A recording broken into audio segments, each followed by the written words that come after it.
ಎಲ್ರಿಗೂ ನಮಸ್ಕಾರ. ನಮ್ಮ ದೇಶದಲ್ಲಿ ಉತ್ತರದಲ್ಲಿ ಸಾಧಾರಣ 2600 ಚದರ ಕಿಲೋಮೀಟರ್ ವ್ಯಾಪ್ತಿಯಲ್ಲಿ ಒಂದು ತ್ರಿಕೋನಾಕಾರದ ಜಾಗ ಇದೆ. ಅದನ್ನು ನಾವು ಸಿಯಾಚಿನ್ ಗ್ಲೇಷಿಯರ್ ಅಂತ ಹೇಳಿ ಕರಿತೀವಿ. ಆ ಗ್ಲೇಷಿಯರಿನ ಎಡಭಾಗದಲ್ಲಿ ಪಾಕಿಸ್ತಾನ ಆಕ್ಯುಪೈಡ್ ಕಾಶ್ಮೀರ್ ಬರುತ್ತೆ.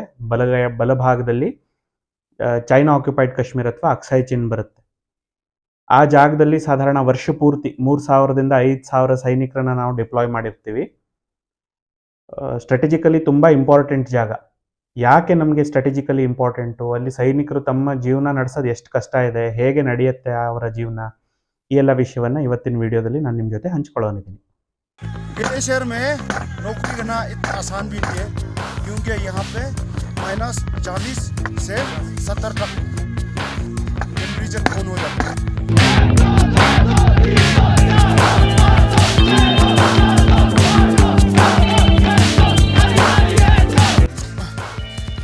ये है रियल जूस।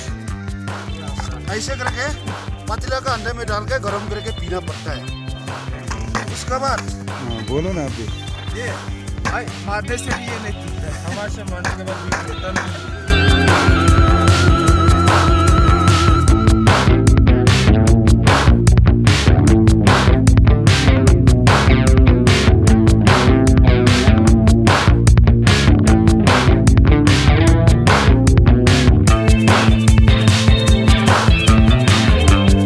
ग्लेशियर में अंडा आता है, ये है पत्थर का जैसा ये आदमी का सीढ़ी नहीं पता लगता। नहीं है। ये देखो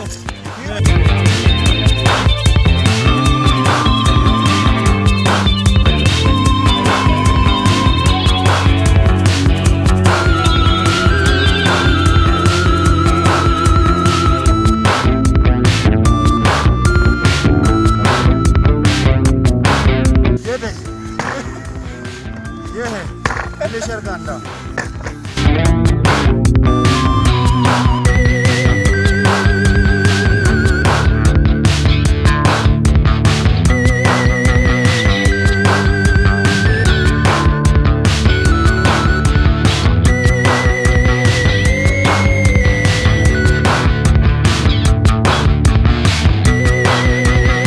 आलू बनाना है तो हमने काट नहीं सकता है।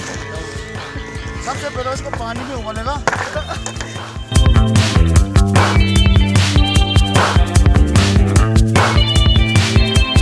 टमाटर, ये अब इंसान जो है जीना हराम हो गया।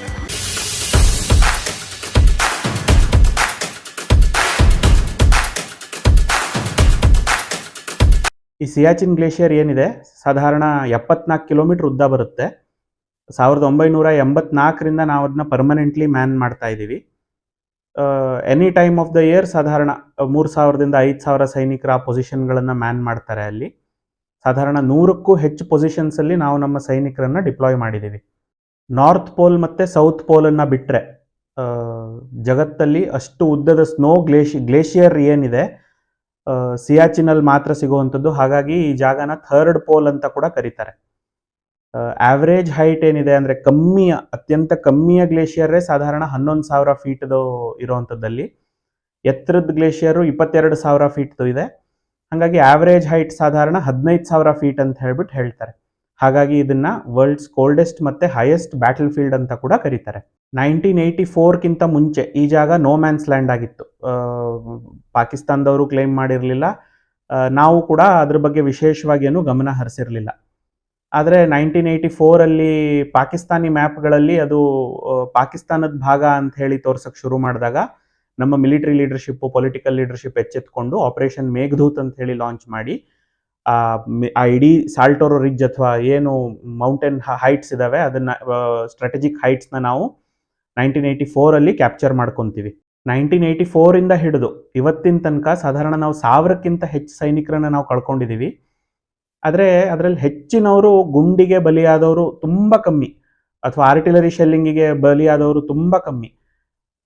ಅಲ್ಲಿ ಫಸ್ಟ್ ಎನಿಮಿ ಅಂತ ಹೇಳಿದ್ರೆ ನಮ್ಮ ಸೈನಿಕರು ಎದುರಿಸ್ತಾ ಇರೋವಂಥ ಆಲ್ಟಿಟ್ಯೂಡ್. ಎರಡನೇ ಶತ್ರು ಅಂತ ಹೇಳಿದ್ರೆ ಅಲ್ಲಿಯ ವೆದರ್. ಅದರ ನಂತರ ನಮಗಲ್ಲಿ ಇರೋ ಆಕ್ಚುಯಲ್ ಎನಿಮಿ ಪಾಕಿಸ್ತಾನದ ಎನಿಮಿ. ಹಾಗೆ 3 ಶತ್ರುಗಳನ್ನ ನಮ್ಮ ಸೈನಿಕರು ಫೇಸ್ ಮಾಡ್ತಾ ಇರ್ತಾರೆ. ಸೊ ನಮ್ಗೆ ಹಿಂಗೆ ನೋಡ್ಬೇಕಾದ್ರೆ ಏನಿದೆ ಸಿಯಾಚಿನ್ ಗ್ಲೇಷಿಯರು ಅಂತ ಹೇಳಿ ಅನ್ನಿಸ್ಬೋದು. ಆದರೆ ಅಲ್ಲಿ ಆಲ್ಟಿಟ್ಯೂಡ್ ಎಂಥದ್ದು ಅಂತ ಹೇಳಿದ್ರೆ, ನಮ್ಮ ಸೈನಿಕರಲ್ಲಿ ಏನು ಪೋಸ್ಟ್ ಆಗ್ತಾರೆ, ಅವರು ಸಾಧಾರಣ 3 ತಿಂಗಳ ಪೋಸ್ಟಿಂಗ್ ಇರುತ್ತೆ ಅವ್ರಿಗೆ, ಗ್ಲೇಷಿಯರ್ ಪೋಸ್ಟಿಂಗು. 3 ತಿಂಗಳು ಒಬ್ಬ ತನ್ನ ಜೀವನದ 3 ತಿಂಗಳನ್ನ ಅಲ್ಲಿ ಕಳೆದ್ರೆ ಸಾಧಾರಣ ಅವನ ಜೀವನದ 1 ವರ್ಷ ಆಯುಸ್ ಕಮ್ಮಿ ಆಗುತ್ತೆ ಅಂತ ಹೇಳ್ತಾರೆ. ಹಾಗಾಗಿ ಅಷ್ಟು ಕಷ್ಟಕರವಾದಂತಹ ಜಾಗದಲ್ಲಿ ಅವರ ಪೋಸ್ಟಿಂಗ್ ಆಗುವಂಥದ್ದು. ಏನು ಕಷ್ಟ ಇದೆ ಅಲ್ಲಿ ಅಂತ ಹೇಳಿದ್ರೆ, ಫಸ್ಟ್ದು ಟೆಂಪರೇಚರಲ್ಲಿ ವರ್ಷ ಪೂರ್ತಿ ಸಾಧಾರಣ -20 ರಿಂದ -45 ಡಿಗ್ರಿ ತನಕ ವೇರಿ ಆಗ್ತಾ ಇರುತ್ತೆ. ಎರಡನೇದು ಆಲ್ಟಿಟ್ಯೂಡ್ ಅಂತ ಹೇಳಿದ ತಕ್ಷಣ ನಾವೆಲ್ಲ ಈಗ ಸಮುದ್ರ ಮಟ್ಟದಲ್ಲಿದ್ದೀವಿ. ಸಮುದ್ರ ಮಟ್ಟದಿಂದ ಮೇಲ್ ಹೋದ ಹಾಗೆ ವಾತಾವರಣ ತೆಳುವಾಗ್ತಾ ಹೋಗುತ್ತೆ, ಆಕ್ಸಿಜನ್ ಕಮ್ಮಿ ಆಗ್ತಾ ಹೋಗುತ್ತೆ. ಆಕ್ಸಿಜನ್ ಕಮ್ಮಿ ಆಗ್ತಾ ಹೋಯ್ತು ಅಂತ ಹೇಳಿದ್ರೆ ಫಸ್ಟ್ ಸಿಂಪ್ಟಮ್ ನಾವು ಏನು ಅನುಭವಿಸ್ತೀವಿ ಅಂತ ಹೇಳಿದ್ರೆ ಹೈಪಾಕ್ಸಿಯಾ ಅಂತ ಹೇಳಿದ್ರೆ ನಮ್ಮ ಟಿಶ್ಯೂಸಲ್ಲಿ ಸೆಲ್ಸಲ್ಲಿ ಆಕ್ಸಿಜನ್ ಕಂಟೆಂಟ್ ಕಮ್ಮಿ ಆಗ್ತಾ ಹೋಗುತ್ತೆ. ಒಂದ್ಸಲ ಅದು ಕಮ್ಮಿ ಆಯಿತು ಅಂತ ಹೇಳಿದ್ರೆ ನಂತರ ನಮಗೆ ಮೌಂಟೇನ್ ಸಿಕ್ನೆಸ್ ಆವರಿಸ್ಕೊಳ್ತಾ ಹೋಗುತ್ತೆ. ಮೌಂಟೇನ್ ಸಿಕ್ನೆಸ್ ಅಂತ ಹೇಳಿದ ತಕ್ಷಣ ಇನಿಷಿಯಲಿ ಏನಾಗುತ್ತೆ, ಬರೀ ನಮಗೆ ಮಾತಾಡಬೇಕಾದ್ರೆ ಏನು ಮಾತಾಡ್ತಿದ್ದೆ ಮರ್ತು ಹೋಗ್ಬಿಡುತ್ತೆ, ಅಥವಾ ಸ್ಪೀಚ್ ಬ್ಲರ್ ಆಗುತ್ತೆ, ಬಾಯಿ ಒಣಗಿ ಬರಕ್ಕೆ ಶುರುವಾಗುತ್ತೆ, ತಿಂತಿರೋ ಆಹಾರದ ರುಚಿ ಸಿಗಲ್ಲ. ಆದರೆ ಇದರ ನಂತರದ ಅಡ್ವಾನ್ಸ್ ಸ್ಟೇಜಸ್ ಇರ್ತವೆ ಅಂತ ಹೇಳಿದ್ರೆ, ಒಂದ್ಸಲ ನಮಗೆ ಮೌಂಟೇನ್ ಸಿಕ್ನೆಸ್ ಶುರುವಾದ ನಂತರ ನಾವು ಅದನ್ನ ಸರಿಯಾಗಿ ಟ್ರೀಟ್ ಮಾಡಲಿಲ್ಲ ಅಂತ ಹೇಳಿದ್ರೆ ಹೇಪ್ ಮತ್ತು ಹೇಸ್ ಅಂತ ಹೇಳ್ತೀವಿ. ಹೈ ಆಲ್ಟಿಟ್ಯೂಡ್ ಪಲ್ಮನರಿ ಎಡಿಮಾ ಮತ್ತು ಹೈ ಆಲ್ಟಿಟ್ಯೂಡ್ ಸೆರಿಬ್ರಲ್ ಎಡಿಮಾ ಅಂತ ಹೇಳ್ತೀವಿ. ಪಲ್ಮನರಿ ಎಡಿಮಾ ಅಂತ ಹೇಳಿದ್ರೆ ನಮ್ಮ ಶ್ವಾಸಕೋಶದಲ್ಲಿ ನೀರು ತುಂಬ್ಕೊಳ್ಳೋಕೆ ಶುರುವಾಗುತ್ತೆ. ಸೆರಿಬ್ರಲ್ ಎಡಿಮಾ ಅಂತ ಹೇಳಿದ್ರೆ ನಮ್ಮ ಮೆದುಳು ಸುತ್ತಲೂ ನೀರು ತುಂಬ್ಕೊಳ್ಳೋಕೆ ಶುರುವಾಗುತ್ತೆ. ಅದಕ್ಕೆ ಟ್ರೀಟ್ಮೆಂಟ್ಗೆ ಅಂತ ಹೇಳಿ ಅಲ್ಲಿ ಹೇಪ್ ಚೇಂಬರ್ ಮತ್ತು ಹೇಸ್ ಚೇಂಬರ್ ಅಂತ ಹೇಳಿ ಮಾಡಿಟ್ಟಿರ್ತಾರೆ. ಒಂದು ವ್ಯಾಕ್ಯೂಮ್ ಥರದ್ದು ಇಷ್ಟುದ್ದದ ಸಿಲಿಂಡ್ರಿಕಲ್ ಇದಿರುತ್ತೆ, ಅದರಲ್ಲಿ ಸೈನಿಕರನ್ನ ಹಾಕಿಡ್ತಾರೆ. ಆದರೆ ಇವ್ಯಾಕ್ಯುವೇಟ್ ಮಾಡೋವಂಥದ್ದು ಎಷ್ಟೇ ಔಷಧಿ ಕೊಟ್ಟರು ಬೆಸ್ಟ್ ಟ್ರೀಟ್ಮೆಂಟ್ ಏನು ಆಲ್ಟಿಟ್ಯೂಡ್ ಸಿಕ್ನೆಸ್ಗೆ ಅಂತ ಹೇಳಿದ್ರೆ ಆಲ್ಟಿಟ್ಯೂಡ್ನ ಲೂಸ್ ಮಾಡೋದು ಅಂತ ಹೇಳಿದ್ರೆ ಸಾಧ್ಯವಾದಷ್ಟು ಬೇಗ ಕೆಳಗಿಳಿಯೋದು.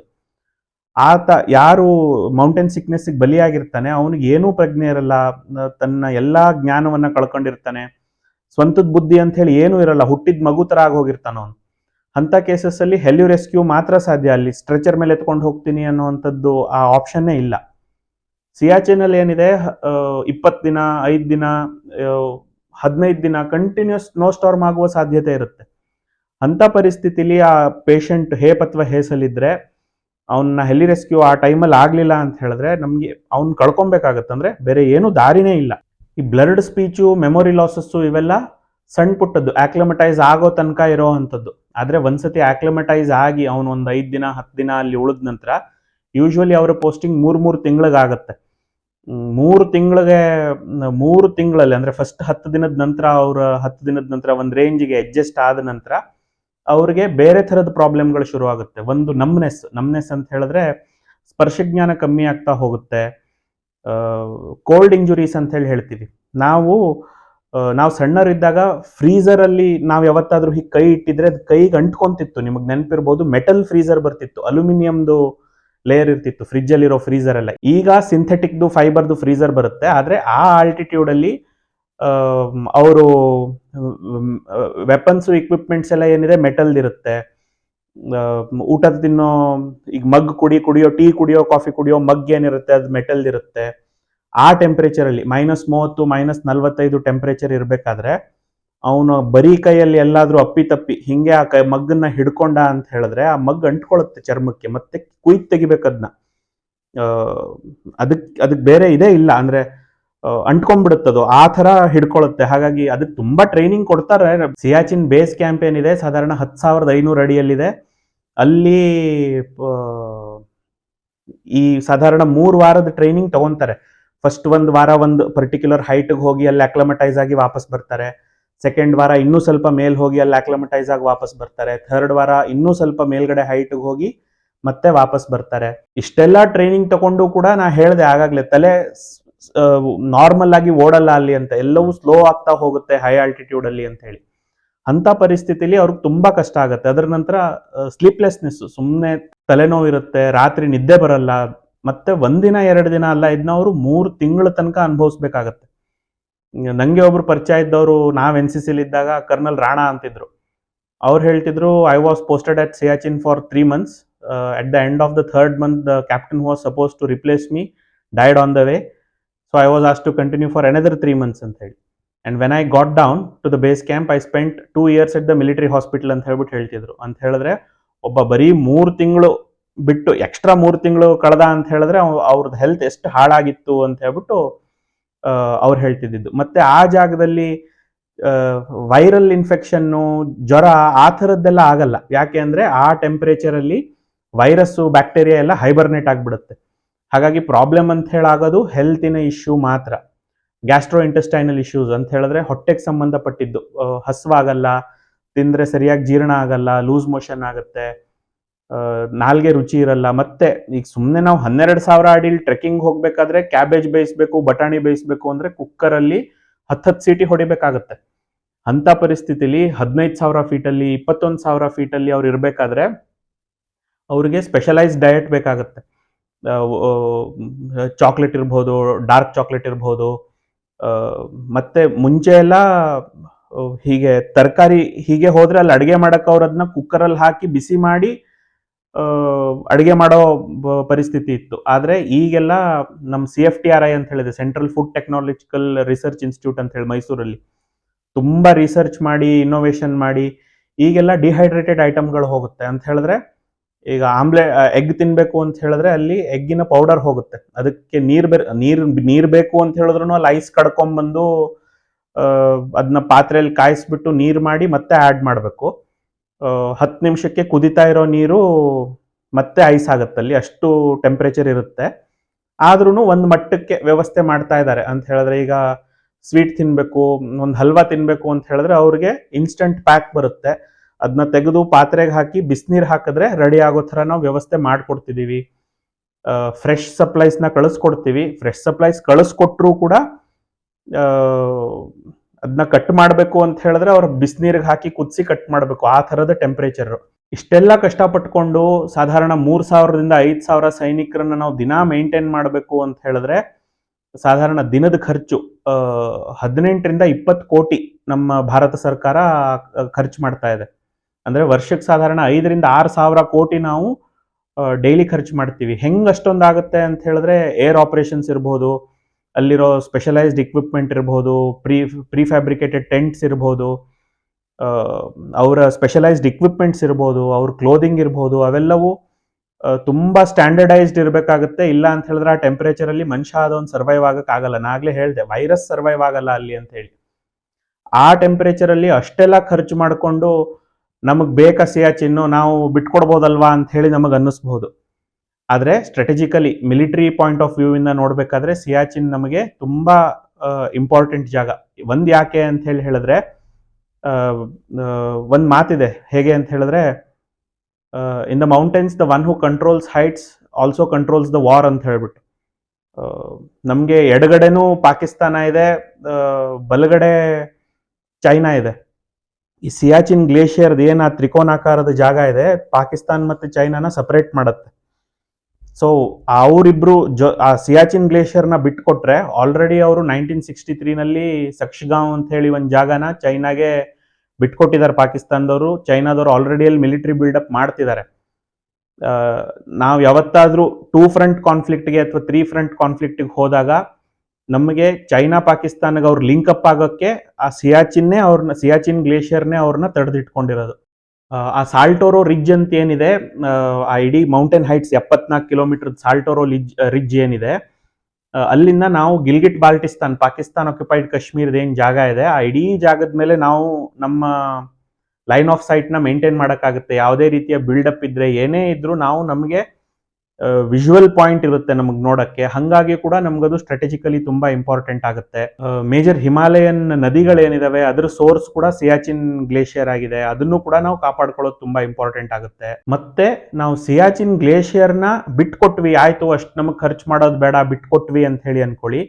ಒಂದ್ಸಲ ಸಿಯಾಚಿನ್ ಗ್ಲೇಷಿಯರ್ ಎನಿಮಿ ಕೈಗೆ ಸಿಕ್ಕಿದ್ರೆ ಅವ್ರಿಗೆ ಅಲ್ಲಿಂದ ಲೇ ತಲುಪಕ್ಕೆ ಏನೂ ಕಷ್ಟ ಇಲ್ಲ. ಅಂತ ಹೇಳಿದ್ರೆ ಅದು ಕೋಟೆಯ ಗೋಡೆ ಇದ್ದ ಹಾಗೆ. ಕೋಟೆ ಗೋಡೆಯನ್ನ ನಾವು ಮ್ಯಾನ್ ಮಾಡ್ತಾ ಇದೀವಿ ಅಷ್ಟೇ. ಒಂದ್ಸಲ ನಾವು ಸಿಯಾಚಿನ್ ಬಿಟ್ಕೊಟ್ರೆ ಸಾಧಾರಣ 3 ದಿನದಲ್ಲಿ ಅವರು ಲೇ ತಲುಪಕ್ಕಾಗುತ್ತೆ. ಅಲ್ಲಿಂದ 187 ಕಿಲೋಮೀಟರ್ ಇರೋದು. ಈಗಂತೂ ತುಂಬಾ ಚೆನ್ನಾಗಿ ರೋಡು ಹಾಕಿದೀವಿ ನಾವು ಅಲ್ಲಿಗೆ. ಹಾಗಾಗಿ ಸಿಯಾಚಿನ್ ನಾವು ಕೈಯಿಂದ ಕಳ್ಕೊಳ್ಳೋ ಆಪ್ಷನ್ನೇ ಅಲ್ಲ. ಅಷ್ಟಾಗಿಯೂ ಕೂಡ ನಾವು 1000 ಸೈನಿಕರಿಗಿಂತ ಹೆಚ್ಚು ಕಳ್ಕೊಂಡಿದ್ರು ಕೂಡ ಪಾಕಿಸ್ತಾನದ ಕಡೆನೂ ಸೈನಿಕರು ಕಳ್ಕೊಂತಾನೆ ಇರ್ತಾರೆ. ತುಂಬಾ ಸಲ ಈ ವಿಷಯ ಬಂತು ಅಂತ ಹೇಳಿದ್ರೆ, ಸ್ವಲ್ಪ ವರ್ಷದ ಹಿಂದೆ ಒಂದು ದೊಡ್ಡ ಅವಲಾಂಚ್ ಆಗಿ ಪಾಕಿಸ್ತಾನದ ಸೈಡಲ್ಲಿ 120 ಸೈನಿಕರು ಒಂದೇ ರಾತ್ರಿಲಿ ಹೂತ್ ಹೋಗ್ಬಿಡ್ತಾರೆ. ಆಗ ತುಂಬಾ ಚರ್ಚೆಗೆ ಬಂತು, ನಾವ್ ಯಾಕೆ ಡಿಮಿಲಿಟರೈಸ್ ಮಾಡಬಾರ್ದು ಅಂತ ಹೇಳ್ಬಿಟ್ಟು. ಆದ್ರೆ ನಂಬೋಂತಹ ದೇಶ ಪಾಕಿಸ್ತಾನ ಅಲ್ಲ ನಮಗೆ. ಯಾಕೆ ಅಂತ ಹೇಳಿದ್ರೆ, ಕಾರ್ಗಿಲ್ ಅಲ್ಲಿ ನಾವು ಈಗಾಗಲೇ ಒಂದ್ಸಲ ಅನುಭವಿಸಿದೀವಿ ಮೋಸನ ಪಾಕಿಸ್ತಾನದ ಕೈಯಲ್ಲಿ ಸುಮಾರು ಸಲ ಅನುಭವಿಸಿದೀವಿ. ಹಾಗಿರ್ಬೇಕಾದ್ರೆ ಡಿಮಿಲಿಟರೈಸ್ ಮಾಡೋ ಅಂತ ಆಪ್ಷನ್ ನಮಗೆ ಆಪ್ಷನ್ನೇ ಅಲ್ಲ. ಹಾಗಾಗಿ ನಾವು ಇಷ್ಟೆಲ್ಲ ಖರ್ಚು ಮಾಡಿಕೊಂಡು ನಮ್ಮ ಹುಡುಗರನ್ನ ಅಲ್ಲಿ ಬಿಟ್ಕೊಂಡು ನಾವು ಆ ಟ್ರೈ ಜಂಕ್ಷನ್ ಏನಿದೆ ಸಿಯಾಚಿನ್ ಗ್ಲೇಷಿಯರ್ನ ನಾವು ಮೇಂಟೈನ್ ಮಾಡ್ಕೊಂಡಿದೀವಿ. ಹಾಗೆ ಸಿಯಾಚಿನ್ ಗ್ಲೇಷಿಯರ್ ಏನಿದೆ ನಮಗೆ ಸ್ಟ್ರಾಟಜಿಕಲಿ ತುಂಬಾ ಇಂಪಾರ್ಟೆಂಟ್ ಆದಂತಹ ಜಾಗ ಆಗುತ್ತೆ. ಮತ್ತೆ ನಾವು ಯಾವ ಕಾರಣಕ್ಕೂ ಅದನ್ನ ಬಿಟ್ಕೊಡಕ್ ಸಾಧ್ಯ ಆಗಲ್ಲ. ಮುಂದಿನ ವಿಡಿಯೋದಲ್ಲಿ ನಾವು 1984 ಅಲ್ಲಿ ಆಪರೇಷನ್ ಮೇಘದೂತ್ ಅಂತ ಹೇಳಿ ಲಾಂಚ್ ಮಾಡ್ತೀವಿ, ಸಿಯಾಚಿನ್ ಗ್ಲೇಷಿಯರ್ನ ಕ್ಯಾಪ್ಚರ್ ಮಾಡಕ್ಕೆ. ಆ ಆಪರೇಷನ್ ಯಾಕೆ ಪ್ಲಾನ್ ಮಾಡಿದ್ರು, ಹೇಗೆ ಪ್ಲಾನ್ ಮಾಡಿದ್ರು, ಹೇಗೆ ಎಕ್ಸಿಕ್ಯೂಟ್ ಮಾಡಿದ್ರು, ನಾವೇನ್ ಕಷ್ಟಗಳನ್ನ ಅನುಭವಿಸಿದ್ವಿ ಅದನ್ನ ಎಕ್ಸಿಕ್ಯೂಟ್ ಮಾಡಕ್ಕೆ, ಈ ಎಲ್ಲ ವಿಷಯನ ನಿಮ್ ಜೊತೆ ಹಂಚ್ಕೊಂತೀನಿ. ಎಲ್ರಿಗೂ ನಮಸ್ಕಾರ. ಜೈ ಹಿಂದ್.